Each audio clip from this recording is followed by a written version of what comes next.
of crime for sure. I think I've only read one of her books. I feel like I prefer to maybe watch adaptations. There was an amazing BBC adaptation of Then There Were None, which was probably almost 10 years old or something now, but it was so good. It had Aidan Turner in it and Charles Dance, who was the Tyrion, Jaime and Cersei's father in Game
Fact number 19.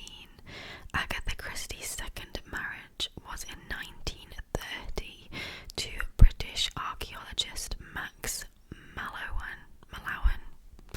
The couple met in Iraq at an archaeological dig in early 1930, and they married soon after, and he was 14 years younger than her.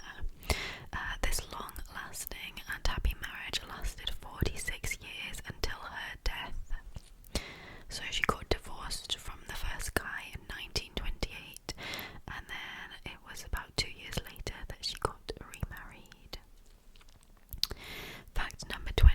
She wrote many of her novels while on archaeological digs, many of them in a specially built house called Beit Agatha in Iraq. Fact number 21. The first ever screen version of an Agatha Christie novel was a German one. This pronunciation's gonna be terrible. Die Abenteuer, that sounds more French. So I think I've got that wrong. Which was The Secret Adversary. Fact number 22. And Then There Were None is widely considered Agatha Christie's most adapted novel. Its story of 10 strangers on a remote island, initially published in 1939. Murder on the Orient Express and Death on the Nile are also highly adapted works. So yeah, And Then There Were None is the one that I said. There's a great BBC version of that. 23. Fact number 23. Although it is often attributed to her, she never actually said the famous quote, "An archaeologist is the best husband a woman can have because the older she gets, the more interested he becomes in her." And it's kind of weird to have a fact for something she didn't say, but I love that quote so much. An archaeologist is the best husband a woman can have because the older she gets, the more interested he becomes in her. I don't know who said it, because apparently it wasn't Agatha Christie. Fact number 24. Her favourite writers were Elizabeth Bowen and Graham Greene. She also dedicated one of her books, Halloween Party, to P.G. Wodehouse. P.G. Wodehouse. I also think Graham Greene is a great writer, but I haven't ever read. I did actually just read a short story from P.G. Wodehouse, but I've never read any of his longer stuff, and I've never read any Elizabeth Bowen. Fact number 25. Of her own work, her favourite play was Witness for the Prosecution. Fact number 26. It sounds like she suffered from incredible stage fright and deeply hated performing publicly. In her late teens,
Christie was a lifelong swimmer and an avid surfer.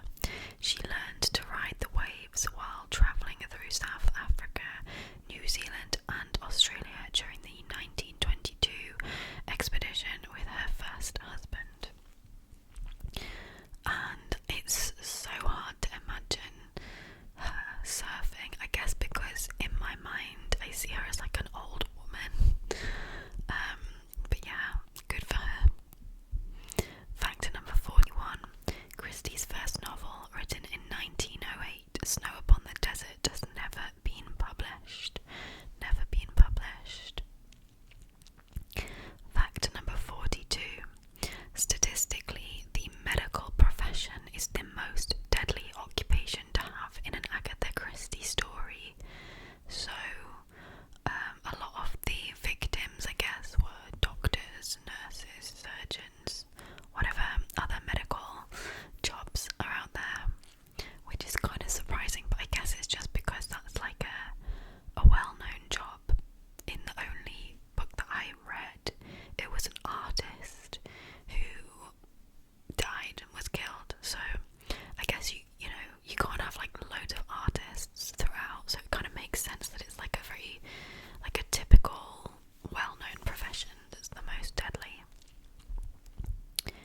Fact number 43. She was a massive dog lover who owned dogs her entire life. She even dedicated her 1937 novel Dumb Witness to her beloved Wire Fox Terrier. Is Wire Fox Terrier a breed of dog, or have I got that wrong? Peter, describing it